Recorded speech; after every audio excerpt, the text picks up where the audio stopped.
এইবারের রমজান মাসটা সবাই খুব আরামে এবং শান্তিতে কাটিয়েছেন আলহামদুলিল্লাহ। সো আসসালামু আলাইকুম দেশ ও দেশের বাইরে যে যেখান থেকেই আমার ভিডিওটি দেখছেন সবাইকে অসংখ্য ধন্যবাদ।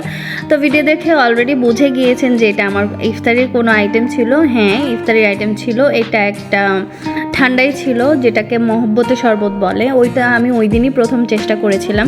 ক্লিপসগুলো নিয়েছি অনেক আগেই, কিন্তু পোস্ট করা হয়নি। তো নর্মালি এখানে আমি দুধের মধ্যে খেজুর প্লাস 4 রকমের বাদাম ভিজিয়ে রেখেছিলাম আধা ঘন্টার জন্য, কারণ এটা একটু ভিজলে টেক্সচারটা ভালো আসবে। তো ভিজিয়ে রাখার পরে আধা ঘন্টা পরের লুক ছিল এটা। এখন এটাকে আমি ব্লেন্ডারে মিক্সড করব, যেটা আসলে একদম একটা ক্রিমি একটা টেক্সচার আসার জন্য।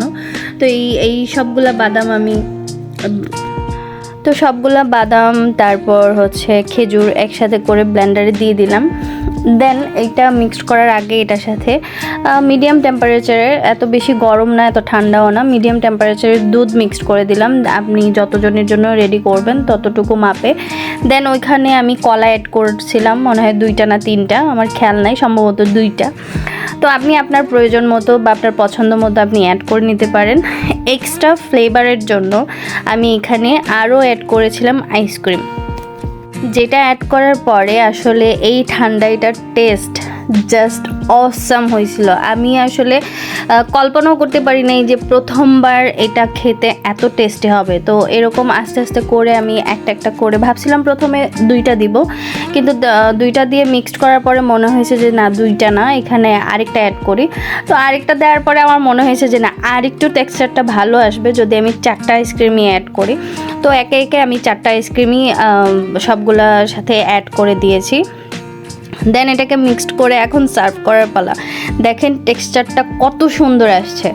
তো এইভাবে আপনারাও তৈরি করতে পারেন। এটা একটা হেলদি ঠান্ডাই আমি বলবো, যেটা যাদের সুগারের প্রবলেম আছে তারাও এটা খেতে পারবেন। যেহেতু আমি এখানে কোনো সুগার ইউজ করিনি, আপনারা চাইলে এখানে আরও ফ্রুটসও ইউজ করতে পারেন। এটা আপনাদের চাহিদা, আপনাদের পছন্দ অনুযায়ী। তো সবাই খুব পছন্দ করছে, আমার ঠান্ডা এটা খুবই পছন্দ করছে। তো এইটার যে লাস্ট ফিনিশিংটার জন্য আমি উপরে দেওয়ার জন্য আগে থেকেই কিছু বাদাম গ্রেট করে রাখছিলাম, অ্যান্ড কিছু খেজুর আমি পিস পিস করে লম্বা করে কেটে রাখছিলাম, যেটা উপরে দেওয়ার পরে জিনিসটা আর একটু সুন্দর লাগে, মানে দেখতে খুব ভালো লাগে আর কি। খাবার তো আসলে আমরা সবাই খাই, কিন্তু খাবারের মধ্যেও একটা আকর্ষণীয়তা আছে, যেটা দেখতেই ভালো লাগবে, দেখতেই ইচ্ছে হবে যে না একটু খাই, একটু দেখি কেমন লাগে। তো এই ছিল আমার ঠান্ডার মানে ফাইনাল লুক। একটু পরে আমি আপনাদেরকে আমাদের ইফতারের যে আইটেমগুলো ছিল, যদিও আমি খাবারের ভিডিওসগুলো আমি খুব কম দিই, আমি পছন্দ করি না এটা দিতে, তারপরেও আপনাদের সাথে শেয়ার করলাম। তো লাস্টে আমি কিউব আইস যেগুলো ছিল একটু ঠান্ডার জন্য, যারা ঠান্ডা পছন্দ করেন তারা অ্যাড করে নিতে পারেন, যারা পছন্দ করেন না সেটা অ্যাভয়েড করতে পারেন, এটা আপনাদের ইচ্ছা। তো এরপর এই তো সুন্দরীদের ক্লিপস নেওয়া হচ্ছিল।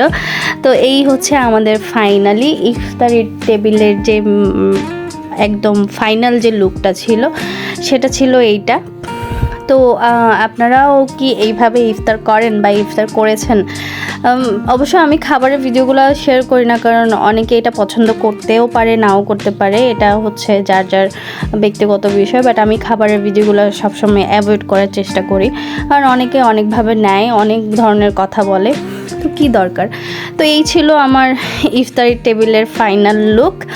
কেমন লাগলো আজকের ভিডিওটি অবশ্যই কমেন্ট করে জানাবেন। অ্যান্ড যারা যারা দেখেছেন এতক্ষণ ধরে ধৈর্য সহকারে অসংখ্য ধন্যবাদ। আসসালামু আলাইকুম।